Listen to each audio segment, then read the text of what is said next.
మనందరినీ అలరించడానికి మలేషియా నుంచి విచ్చేసిన మలేషియా తెలుగు సంఘం వారు కొట్టండి గట్టిగా. ఇప్పుడు మిమ్మల్ని అలరించడం కోసం అని చెప్పి ఒక సాంస్కృతిక కార్యక్రమం నిర్వహించబోతున్నారు. హృదయపూర్వకంగా వారందరికీ స్వాగతం పలుకుతున్నాను.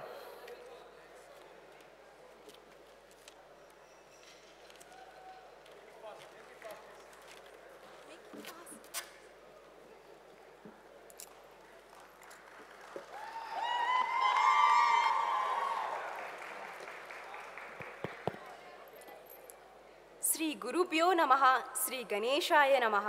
అందరికీ నమస్కారం. నా పేరు పవిత్ర పరందామన్. నేను నవీంద్రరావు. నా పేరు కిషనట్రావు హరినట్రావు. ఈనాటి మలేషియా తెలుగు విద్యార్థుల కార్యక్రమానికి మేము మీ వ్యక్తులుగా నిర్వహిస్తున్నాము. ప్రపంచ తెలుగు సామ్యక్య ఆధ్వర్యంలో అంగరంగ వైభవంగా జరుగుతున్న ఈ 12వ ద్వైవార్షిక అంతర్జాతీయ తెలుగు మహాసభలకు విచ్చేసిన అతిరథ మహాతులందరికీ మలేషియా తెలుగు సంఘం తరపున హృదయపూర్వక స్వాగత నమస్కారాలు. అలాగే ఇంతటి బృహత్ కార్యక్రమంలో పాల్గొనే అవకాశం కల్పించిన ప్రపంచ తెలుగు సమాఖ్యకు, ముఖ్యంగా అధ్యక్షులు శ్రీమతి ఇందిరాదత్ గారికి, వారి కార్యనిర్వాహక వర్గానికి, అలాగే మాకు అన్ని విధాలు సహాయ సహకారాలు అందించిన ఈ సాయి గారికి మనస్ఫూర్తిగా కృతజ్ఞతలు. తెలుగు గడ్డకు దూరంగా ఎక్కడో మలేషియాలో పుట్టినప్పటికీ పెరిగినప్పటికీ మాకు తెలుగు అంటే పిచ్చి ప్రేమ. ఆ ప్రేమతోనే మలేషియా నుండి మేము 110 మంది ఈ తెలుగు మహాసభలకు విచ్చేసాము. తెలుగు అంటే ప్రాణం ఇచ్చే మేము మీ గురించి 4 మాటలు చెప్పుకొని కార్యక్రమంలోకి వెళ్ళిపోద్దాం. ఆ విషయాలు సోదరుడు కిషన్ మీతో పంచుకుంటారు. మా తెలుగు తల్లికి మల్లెపూదండ, మా కన్న తల్లికి మంగళహారతులు. ఎందరో మహానుభావులు, అందరికీ మా వందనములు. నిన్న మా మలేషియా తెలుగు సంఘ ప్రధాన అధ్యక్షులు డాక్టర్ వెంకట ప్రతాప్ గారు మా మలేషియా తెలుగు వారి గురించి చాలానే చక్కగా చెప్పారు. మీకు అందరికీ తెలిసే ఉంటుంది, మీరు విన్నారంటే. 200 సంవత్సరాల క్రితం ఆంగ్లేయులచే ఉత్తరాంధ్ర ప్రాంతం నుండి మలాయా ద్వీపానికి మమ్మల్ని తరలి తీసుకొని వచ్చారు. కాలక్రమేణా భాషను కోల్పోయే పరిస్థితి మేము ఎదుర్కొన్నాం. కానీ మలేషియా తెలుగు సంఘం కృషి, పట్టుదలతో మా భాషను, మా సంస్కృతిని, మా సాహిత్యాన్ని మేము కాపాడుకోగలిగాము. ఇప్పుడు మీరు చూడబోయే మలేషియా తెలుగు విద్యార్థులు అందరూ మా మలేషియా తెలుగు అకాడమీ గ్రాడ్యుయేట్స్.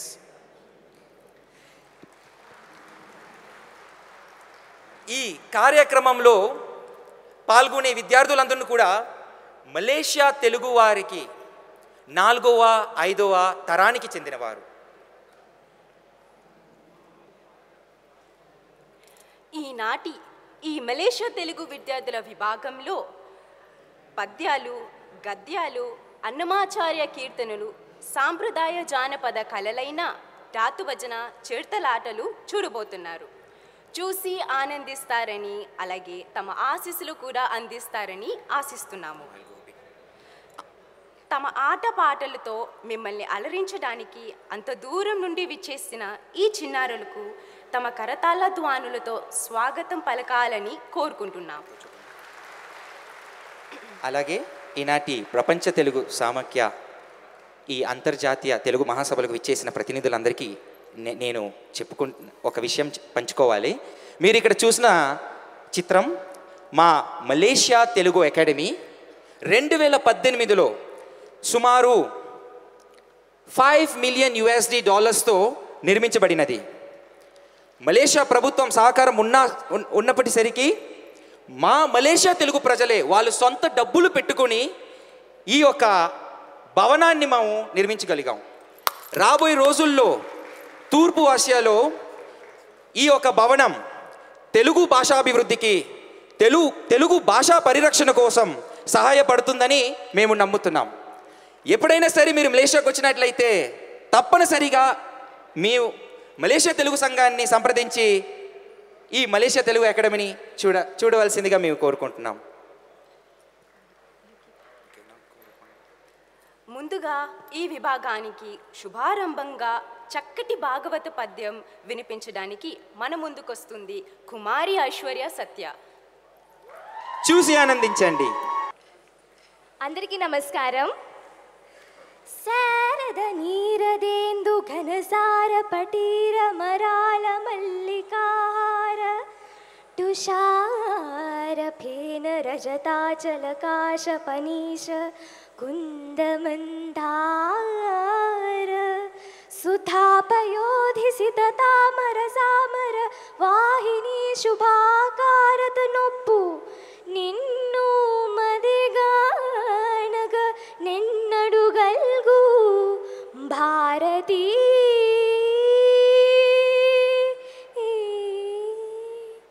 భావం సరస్వతీదేవి చదువుల తల్లి. ఆమెను పోతన గారు 17 తెల్లని వస్తువులతో పోల్చి వర్ణించారు. శరత్కాల మేఘం, చందమామ, కర్పూరం, చందనం, హంస, మల్లెపూలు, ముత్యాలహారం, మంచు బిందువు, సముద్రపు నురగ, వెండి కొండ, రెల్లు పువ్వులు, ఆదిశేషుడు, మొల్లెలు, మందారం, అమృత సాగరం, తెల్ల తామరలు, మందాకిని.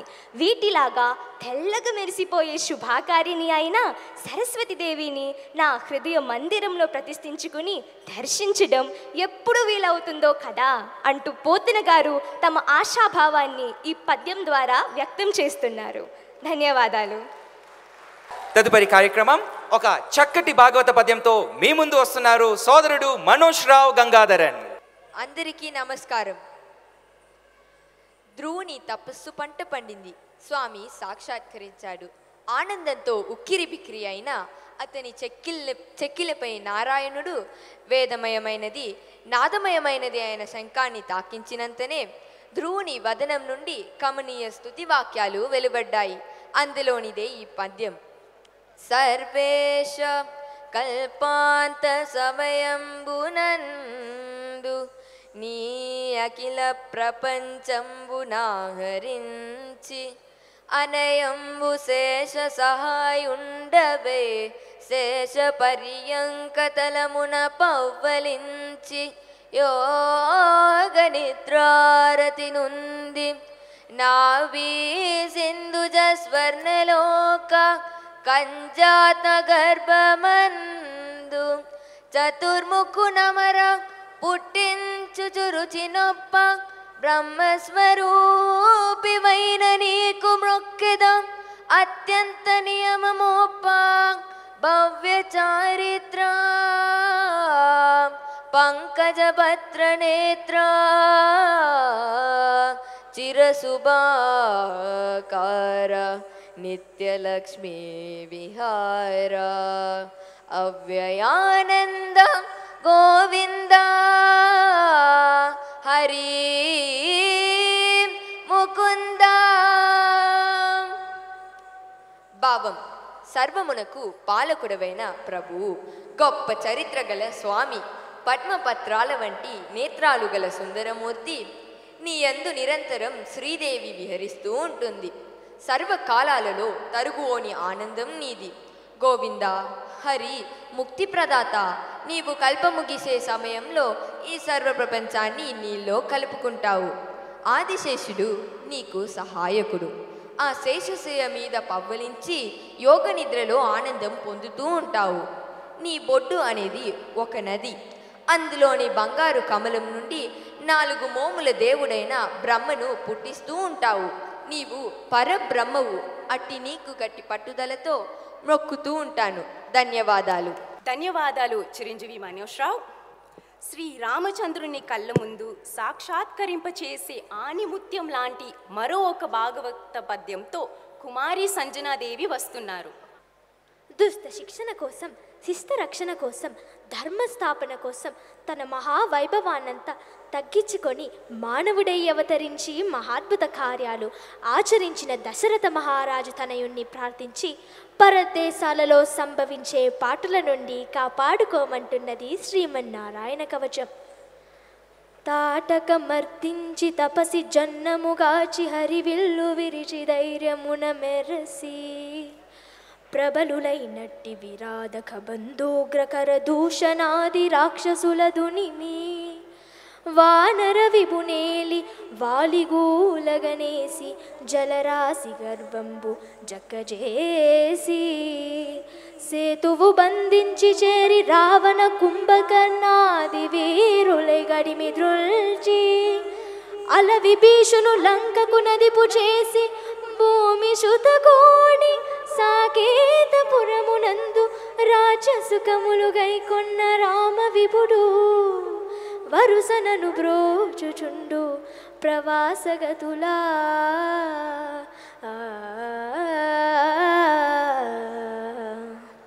తాత్పర్యం శ్రీరామచంద్రుడు పసితనంలోనే కరకు రక్కసి తాటకును సంహరించాడు. తాపసి అయిన విశ్వామిత్రుణ్ణి యజ్ఞాన్ని రక్షించాడు. శివుని వెళ్ళు పెళ్ళున విరిచి సీతమ్మను చేపట్టాడు. ధైర్యంతో విజృంభించి మహాబలవంతులైన విరాధుడు, కబంధుడు, కరుడు, దూషణుడు మొదలైన రాక్షసులను రాచి రంపాన పెట్టాడు. కోతుల ఏలికైన సుగ్రీవుణ్ణి ఏలుకొన్నాడు. వాలిని ఒక్క కూలతో కూలనేశాడు. లంకకు చేరుకోవడానికి దారి ఇవ్వకపోతే సముద్రాన్ని గడగడలాడించాడు. సాగరానికి సేతువు కట్టాడు. లంకకు చేరుకొని రావణుడు, కుంభకర్ణుడు మొదలైన క్రూరాత్ములను క్రుళ్ళబొడిచి చంపివేశాడు. రాక్షసుడైన ఉత్తమ గుణాలు గల విభీషణుణ్ణి లంకకు రాజుగా చేశాడు. భూదేవి ముద్దు బిడ్డ అయిన జానకితో కూడుకుని సాకేతపురంలో జనరంజకంగా రాజ్యమేలాడు. అటువంటి రామభద్రుడు నన్ను పరసీమలలో పరిరక్షించుగాక. ధన్యవాదాలు. ధన్యవాదాలు కుమారి సంజనాదేవి. తండ్రి హిరణ్యకాశిపుడు రాక్షసు ప్రవృత్తిని నూరిపోయడానికి ఎంత ప్రయత్నిస్తున్నా ప్రహ్లాదుడు అదేమీ తలకెక్కించుకోకుండా మొహమాటం లేకుండా తన వైఖరిని కమనీయమైన మాటలతో ప్రకటించే సందర్భంలో పోతన మాతుల వారి కలం నుండి మరో ఒక అద్భుత పద్యంతో కుమారి మనుష్య సాయి వస్తుంది. అందరికీ నమస్కారం. మందార మకరంధ మాధుర్యమునదేలు మధుపంబు వోవునే మదనములకు నిర్మల మందాకిని వీచి కలధూగు రాయంచనునే తరంగినులకు లలితర సాల పళ్ళవక్కాదియే చొక్కు కోయల చేరునే కుటజములకు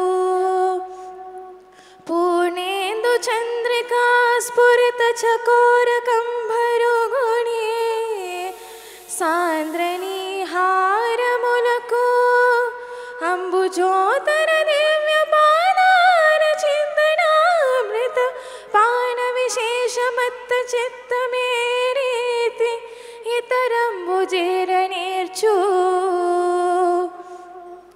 వినుత గుణశీల మాటలు వేయునేలా. భావం: తండ్రి 10 మంది పరవశించే కొనియాడి గుణాలతో కూడిన శీలముండవలసిన వాడువు నీవు. నీకు 1000 మాటలు చెప్పడం ఎందుకు? ప్రపంచాన్ని పరీక్షించు. మనకంటే నీచ స్థాయి అనుకొని పశువులు పక్షులు కూడా నీచ పదార్థాలు కంటిని కూడా త్రిప్పవే. గమనించు, అదిగో తుమ్మెద మందార పుష్పంలోని తేనె తీయదనంలో తెలియాడుతున్నది. ఎవరంత ప్రయత్నించినా అది ఉమ్మేత్రును చేరుకుంటుందా? ఆ రాజహంసను చూడు, నిర్మలమైన గంగానది అలలో తేలిమైమర్చి ఆడుకుంటున్నది. అది సారం లేని ఏరుల వైపు పయనిస్తుందా? చాలా తీయ మామిడి చిగులు తింటూ పరవశించబోతున్న కోకిల కొండమల్లెల కోసం పోతుందా? పున్నమి చంద్రుని వెన్నెలతో పొంగిపోయే చకోర పక్షి దట్టమైన మంచుడి బల్ల వైపు ఉందా? అలాగే అన్ని లోకాలను పుట్టించిన బ్రహ్మను పుట్టించిన బొడ్డు తామరగల శ్రీ మహావిష్ణుని పాదాలని పద్మాలను భావించడమే అమృతం. అది పుచ్చుకోవటం చేత చాలా ఎక్కువగా మదించిన నా చిత్తం మరొక దానిని ఎలా చేరగలదు? ధన్యవాదాలు. చాలా ధన్యవాదాలు కుమారి మనుశ్రీ సాయి.